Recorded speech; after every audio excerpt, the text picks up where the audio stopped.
Cricket presents the Campfire. Today, we're analyzing District 5-6A. Teams in this district include Coppell, Braswell, Guyer, Louisville, Flower Mound, Hebron, Marcus, and Little Elm. Let's begin by taking a look at this district in our film session. If you thought 5-6A was competitive last year, this year may be even tougher. Coppell, the reigning district champs, took some serious losses through graduation, but look for Carter Zingelman to pick up right where Eddie Griffin left off behind center. Defensively, Tyree Roberson and Kenny Gibbs make up a solid secondary for the Cowboys. Guyer, they're right there though. The Wildcats went 4 rounds deep in the postseason, and they return a magnificent wide receiving core led by Corbin Glasgow. Zane Rowe will be one of the district's best two-way players, as he's skilled at tight end as well as edge rusher.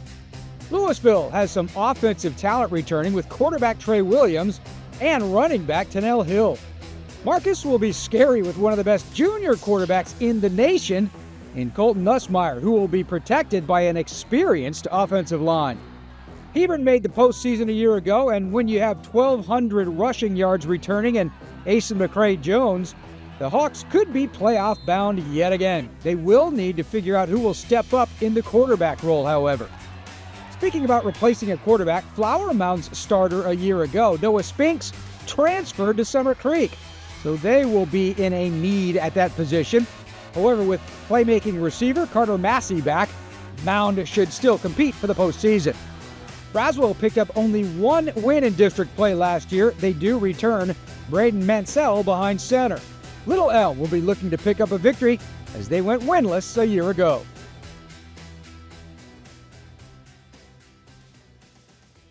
The Campfire is presented by Cricket. Smile, you're on Cricket.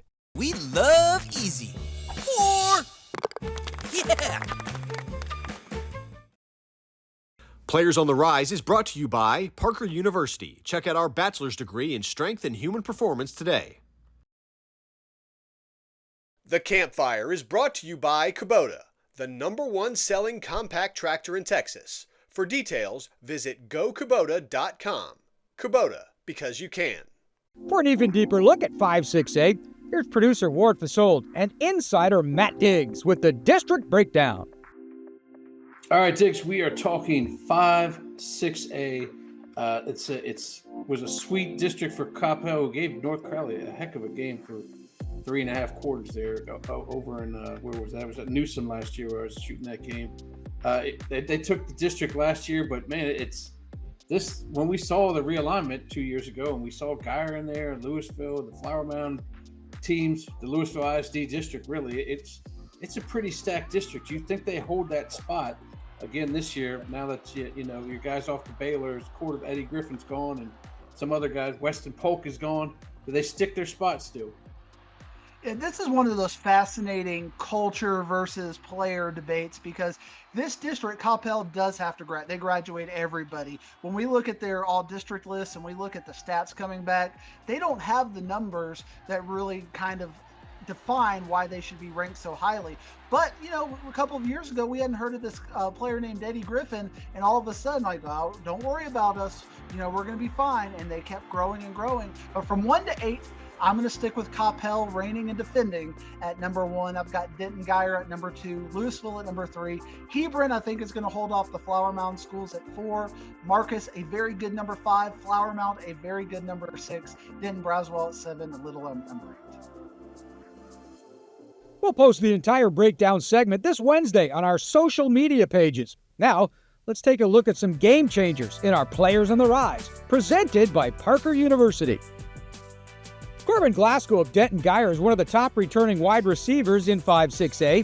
Injuries derailed a promising junior campaign as he had 15 catches for 132 yards after a couple games.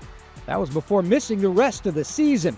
Corbin caught 41 passes for 464 yards and 6 scores as a sophomore, and is deadly in the return game as well. Look for a more productive year as a senior here before he moves on to Kansas for his college ball. One of the best offensive tackles in the area is Flower Mound's Drew Evers. At 6'4" and over 300 pounds, Evers seals off the edge for his running backs and sandwiches his blocks with his power in the passing game. When the whistle blows, you have to peel Evers off his defender because the senior finishes all of those blocks. You can put Geyer's Caden Cobbs at linebacker or free safety, but where you're not going to put him is on the bench. That's because he finished his junior year with 74 tackles, 11 for loss, 4 sacks, 2 forced fumbles, and a pick. Cobbs is an explosive defender, and when he hits you, you feel it. Caden also scored 7 touchdowns out of the backfield as well. He is committed to Illinois. Louisville's Xavier Fleming is tough to handle on the defensive line. Even facing a double team, Zay has the power to fight through it and make that tackle. Fleming had 42 tackles, 8 for loss, and an interception as a junior. Xavier is masterful in the running game as a big defensive tackle can clog up the middle. Fleming is headed to the University of Houston. Switch to Cricket and get nationwide 5G, so you can post that epic... Ooh. If you switch, you also get a free phone, which you need. Welcome to getting more. Welcome to Cricket Nation. Smile, you're on Cricket. 75 years of made-to-order goodness. That's Whataburger. Goodness 24/7. Players on the Rise is brought to you by Parker University. Would you like to help a veteran? Log on to parkerperformanceinstitute.com to learn more about the Invicta Project. Our Ward Fasold caught up to Denton Guyer head coach Reed Heim to talk about his Wildcats in our Media Day segment.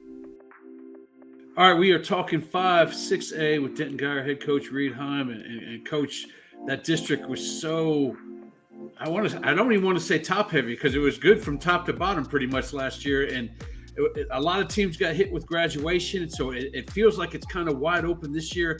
How do you feel going into your second year here at 5-6A before we hit realignment again, as far as the competition and how you guys think about getting the district title?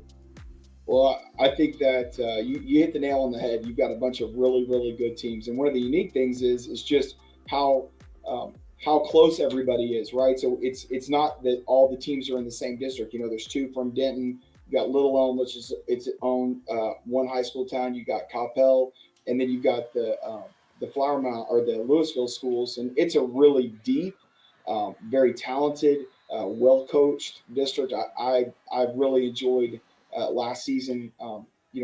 Playing against those guys. I think there's a bunch of great football staffs, obviously a bunch of really good players.